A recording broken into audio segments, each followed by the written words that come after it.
I didn't hear it as cruelty at first. I heard it as management. We're keeping it small this year. My mom said on the phone, her voice already moving ahead of me. You know how things get. I just don't want tension. You'd ruin the mood. She didn't sound angry. She sounded efficient, like she was rearranging furniture to make more space.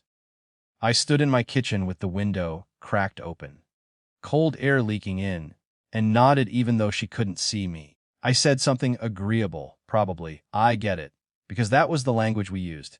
Understanding without protest, absence as contribution. After we hung up, I stared at the calendar.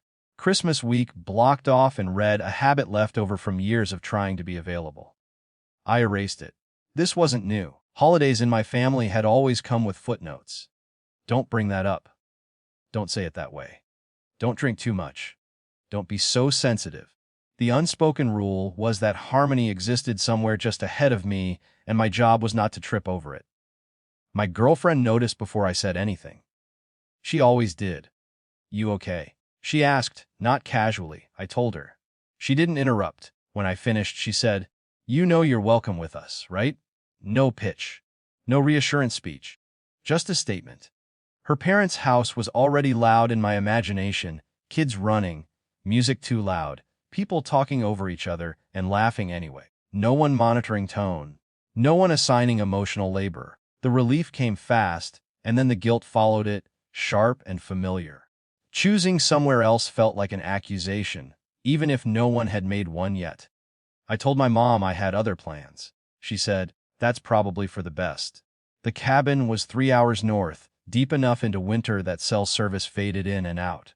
I imagined them there, fire going, wine poured, the version of family that existed when I wasn't around to complicate it. Christmas Eve at my girlfriend's parents' house was warm in every obvious way. Heat humming through the vents. Food crowded onto counters. People asking me questions and waiting for the answers. At one point her dad handed me a drink and said, You look cold. And it took me a second to realize he meant physically. My phone buzzed in my pocket during dessert. I ignored it. Then it buzzed again. Then again. I stepped into the hallway and checked. Where are you? The heat's not working. Call me? Hey, help US. The shift in tone was immediate and jarring. The messages stacked on top of each other, urgency replacing certainty. I could picture it clearly, the cabin colder by the minute, breath visible, my mom's voice climbing as she tried to regain control. For years, this is where I would have stepped in. I would have made calls, found solutions, absorbed panic, and translated it into action. Being useful had always been my way back into the room. I stood there, phone in hand, listening to laughter spill down the hallway behind me. Someone dropped a dish. Someone else said it was fine. I texted back once. Have you called emergency services? No response for a minute. Then, we thought you'd help. That was the moment something settled. Not anger, not satisfaction, just clarity. I'm with my girlfriend's family. I wrote. They'll know what to do. They didn't reply again. Later, I learned they'd called for help, that a technician had come out late, that they'd spent the night bundled in coats. No one was hurt. No catastrophe. Just discomfort and the shock of not being able to reach for the usual fix. The next morning, my mom sent a message like nothing had happened. Merry Christmas. Hope you're enjoying yourself? I stared at it for a long time. The omission was loud. No apology. No acknowledgement of the night before. Just a reset, as if the script could resume unchanged. I didn't respond right away. I didn't know how to compress years into something brief and non-accusatory. Eventually, I sent a simple, Merry Christmas. That was all I had.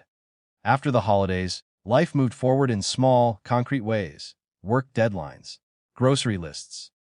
My girlfriend and I talked about getting married, not in sweeping declarations but in practical terms, timelines, savings, whose city made sense.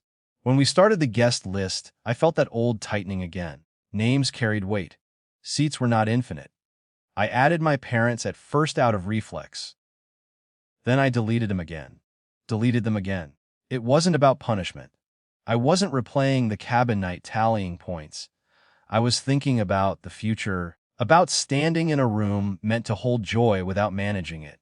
About whether inviting them meant inviting the old conditions back in. I realized something then. They hadn't excluded me because they didn't love me. They'd excluded me because loving me required adjustment. And adjustment was always optional when I was involved. The invitations went out in spring. Cream paper, clean font, nothing dramatic. When my parents' envelope didn't arrive, my mom called. "Was there a mistake?" she asked. "No," I said. My voice surprised me. "Steady. We're keeping it small." There was a pause. I could hear her breathing. "I thought family." "I know," I said, "but this is what works for us." She didn't argue. She sounded tired. "Okay," she said. Finally, the silence after the call was heavy but not crushing. It felt like setting something down after carrying it too long. The wedding was warm, not flawless. People cried. Someone spilled wine. We danced badly and laughed anyway. When I looked around the room, I didn't scan for tension. I didn't brace. I missed my parents in a quiet, abstract way, like you miss a version of something that never quite existed. But I didn't miss the work. Choosing a chosen family didn't erase the loss. It just stopped asking me to pretend it wasn't there.